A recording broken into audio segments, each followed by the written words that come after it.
Welcome back. Nous parlons donc traduction, nous parlons plus précisément thème, qui, je vous le rappelle, est la traduction du français vers l'anglais. Je vous le disais donc, nous allons aborder dans cette vidéo les questions de correction, comment est corrigée une copie en thème et qu'est-ce qu'on attend de vous. Et ensuite, on mettra en pratique un petit peu la manière d'aborder ces textes de thème. Alors, qu'est-ce qu'on attend de vous? On attend de vous d'avoir déjà compris le texte de départ, ce qui ne pose a priori pas de problème, puisque là, le thème donc, a un texte de départ en français, et donc d'avoir un texte d'arrivée qui est dans une langue correcte, qui rend compte de tous les éléments, de tout le sens du texte de départ. Alors, comment est-ce qu'on corrige une copie de thème? Alors, vous verrez dans la marge, hein, souvent quand vous ferez du thème, que ce soit cette année ou l'année prochaine, vous aurez des petites abréviations. Les fautes les plus courantes que font les étudiants sont le contresens. Contresens, ça veut dire que vous n'avez pas compris, vous avez traduit quelque chose de complètement différent. J'exagère un petit peu en pensant que, en vous donnant l'exemple suivant, vous avez dans le texte, je ne sais pas moi, président des États-Unis et vous traduisez par roi. Donc là, on a un contresens, ce genre de choses. Alors un peu moins grave que le contresens, c'est le faux sens. Le faux sens, c'est vous êtes dans le même champ lexical, mais ce n'est pas tout à fait la même chose. Je vous donnais l'exemple du pavillon tout à l'heure. Vous dites building à la place de individual house ou quelque chose comme ça. Et là, vous n'êtes pas tout à fait dans le sens, mais ce n'est pas très grave, vous êtes quand même dans le même champ lexical. Donc tout ce qui est autour du sens sont des fautes très importantes. Une faute très grave aussi qu'on rencontre souvent en anglais, c'est le barbarisme, c'est-à-dire que vous inventez un mot qui n'existe pas, souvent parce qu'il est calqué sur le français. Le calque aussi est une faute importante. Les fautes de grammaire, évidemment, sont prises en compte aussi. Le S à la troisième personne du singulier au présent en anglais, par exemple. Tout ce type de fautes, les verbes irréguliers, que vous conjuguez comme des verbes réguliers par exemple, ce type de fautes-là, les fautes d'orthographe aussi, sont comptées, les fautes d'accord sont comptées en traduction. La faute la plus grave est l'omission, c'est-à-dire que vous choisissez de ne pas traduire un mot ou tout un pan de phrase. C'est la faute la plus grave. Pourquoi est-ce que c'est la faute la plus grave? On la quantifie en termes de points, c'est la faute la plus grave parce qu'on veut encourager les étudiants à toujours traduire quoi qu'il arrive, à toujours essayer de trouver une solution. Donc c'est la faute la plus grave. Donc la moralité de ça, c'est qu'il faut toujours chercher à traduire et ne pas laisser de blanc. Donc voilà. Comment ensuite va être notée cette traduction? Au concours, on marche avec un système de ce qu'on appelle les points fautes. Alors les points fautes, c'est des points qui ne sont pas des points réels. Par exemple, généralement, un contresens va valoir 4 points fautes. Ça ne veut pas dire qu'on enlève 4 points sur 20 à votre note, c'est 4 points fautes. Peut-être une faute de grammaire en vaudra 4 aussi. Une omission en vaudra 10. Un contresens très grave en vaudra 8. Un barbarisme en vaudra 8 aussi, par exemple. Donc, qu'est-ce qu'on fait? On fait l'addition de tous ces points fautes. Et il faut que vous vous souveniez qu'en traduction, vous êtes toujours noté par rapport à l'ensemble, alors en classe de la classe, ou le jour du concours, à l'ensemble des copies que le correcteur a en sa possession et qu'il doit corriger.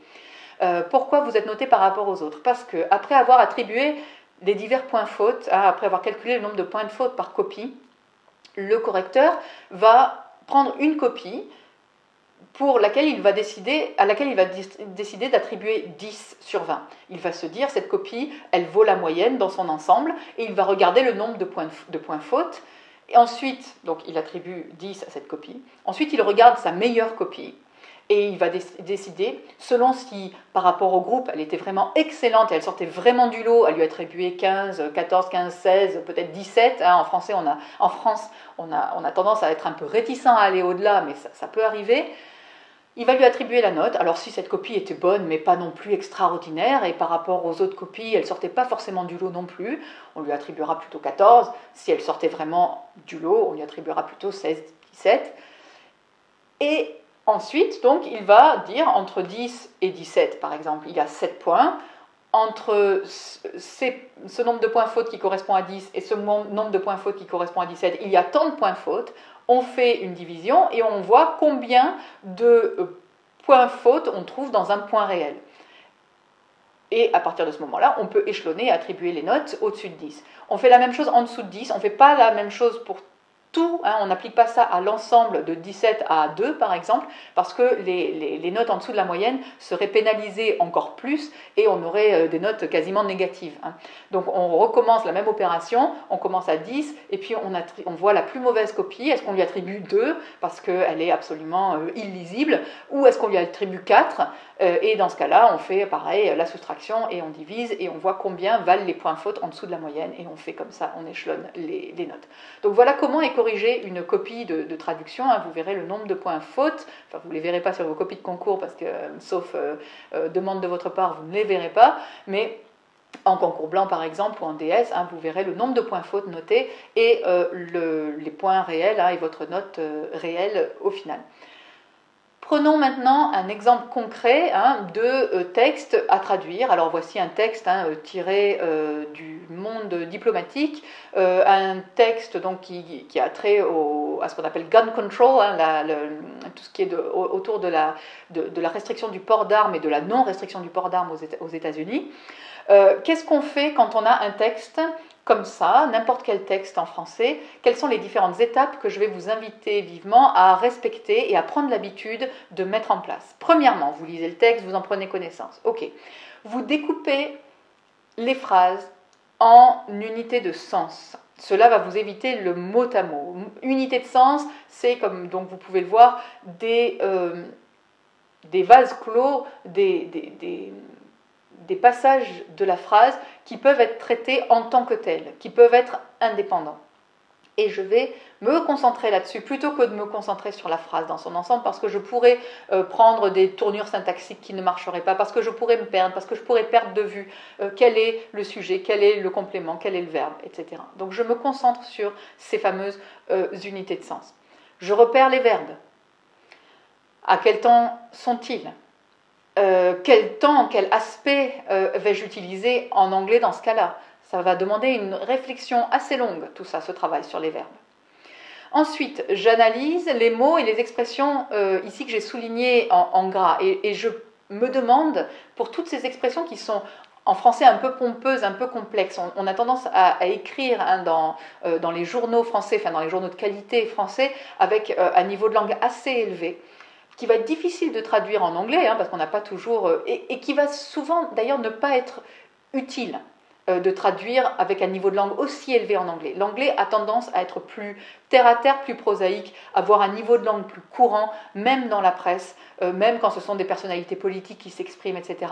On a tendance à avoir un niveau de langue beaucoup plus courant, beaucoup moins élevé, beaucoup moins pompeux hein, qu'en français. Donc dès qu'on a des expressions comme ça, hein, telles que vous les voyez en gras, soulignées en gras sur mon exemple, on va se demander comment est-ce qu'en français je peux dire ça de façon très simple. Quel est, je dis souvent, le plus petit dénominateur commun, quelque chose une expression, un mot qui aurait le même sens, mais qui serait d'un niveau de langue beaucoup plus réduit et beaucoup plus facile d'accès.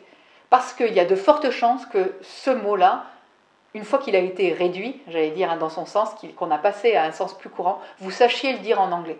Alors que si vous cherchez à dire, par exemple, demeurer, hein, cela demeure un problème, demeurer, vous allez vous poser des tas de questions existentielles en anglais, tandis que si vous dites rester, il y a de fortes chances que vous sachiez dire rester en anglais.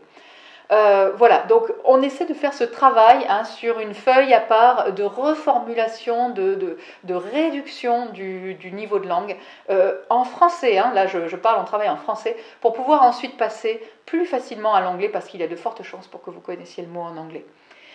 Et ensuite, on traduit hein, les passages en entier. Il peut s'avérer que quand je traduis comme ça au fil de la plume, après avoir bien réfléchi, etc., il me reste des trous. Hein. Alors je vais laisser ces trous, je vais bien les mettre en valeur aussi, en avant, hein, en les surlignant par exemple, en les entourant, pour ne pas oublier ensuite de les traduire, hein, ces passages et ces mots qui me posent problème, ou ces expressions qui me posent problème. Je vais bien les mettre en avant sur mon brouillon, parce qu'il va falloir que j'y réfléchisse, et je vous rappelle, hein, l'omission est une faute grave, là c'est la plus grave, donc je ne vais pas laisser un espace vide. Donc, sur la traduction, je reviens plusieurs fois. Je traduis donc une première fois avec mes groupes, avec mes unités de sens, mes verbes, comme ça un peu au fil de la plume. Je laisse des trous là où je passe rapidement, hein, là où je ne sais pas. Et ensuite, je reviens une deuxième fois. Et je remets tout ça en ordre et je vérifie bien que mon verbe il marche bien, que le temps il est bien et que l'accord est bien aussi avec ce qui précède. Je vérifie que la syntaxe elle part pas n'importe comment. Je vérifie que mes mots de liaison sont les bons, que j'ai pas utilisé whereas à la place de however par exemple. Ce genre de choses. C'est toujours au brouillon, ça. Je passe énormément de temps au brouillon. Hein. Donc je vérifie que j'ai bien traduit, encore une fois, tout le sens. C'est pas forcément tous les mots, hein, je le répète, mais c'est tout le sens. Est-ce que tout le sens y est? Est-ce que toutes les nuances y sont? S'il y a un trait d'humour, l'idéal serait que le trait d'humour apparaisse aussi en anglais. Hein. Là, c'est plus difficile. Mais bon, je vérifie tout ça et ensuite, je vais pouvoir passer à la rédaction au propre. Toutes ces étapes-là, si vous les faites bien en classe quand on s'entraîne au thème ou à la maison, hein, si vous avez l'occasion aussi d'avoir des exercices l'année prochaine aussi peut-être de façon un peu plus soutenue de thème en classe, à la maison, en DS, etc., si vous prenez l'habitude, dès le départ, de suivre cette méthodologie de découpage, de ciblage hein, et de réduction du niveau de langue, etc., au début, ça va vous prendre du temps, certes, mais plus vous allez le pratiquer, plus ça va devenir de l'ordre du réflexe. Et plus ça va aller, et plus vous n'aurez pas besoin de vous poser la question, et ça viendra tout seul. Et vous serez, j'allais dire, naturellement attentif. En fait, pas naturellement, mais parce que vous aurez pris l'habitude de l'être avec ces différentes étapes hein, que je vous suggère ici. C'est comme quand vous appreniez à conduire au début. Hein, au début, quand on apprend à conduire, on se concentre absolument et on regarde bien ce qu'on fait avec notre main, comment on passe la vitesse et sur quelle pédale on appuie et qu'est-ce que fait le pied droit, qu'est-ce que fait le pied gauche. On regarde partout les rétroviseurs, etc. On décompose tout au début et ça nous prend un temps fou à démarrer cette voiture, à la faire avancer. Une fois qu'on a acquis tout ça et que c'est devenu de l'ordre du réflexe, on le fait immédiatement et sans y penser. C'est la démarche ici que j'aimerais que vous mettiez en place, c'est-à-dire d'abord décomposer, faire des choses qui paraissent un peu fastidieuses et un peu longues, pour qu'ensuite elles soient de l'ordre du réflexe et que le jour du concours, vous arriviez avec tous ces réflexes bien mis en place et que ça soit de l'ordre de l'automatisme et que vous n'ayez plus qu'à vous soucier du sens du texte hein, et de réfléchir à comment on dit ça, etc., mais que vous ayez évité ainsi tous les écueils principaux qui sont les pièges hein, et les bêtes noires des étudiants qui sont confrontés à la traduction. Nous mettrons bien sûr tout cela en pratique en classe. L'année prochaine aussi, bien sûr, vous continuerez tout ça avec peut-être quelque chose de plus axé aussi sur la traductologie, c'est-à-dire les procédés de traduction. Mais pour le moment, voilà, nous mettrons tout ça en pratique en classe. See you soon!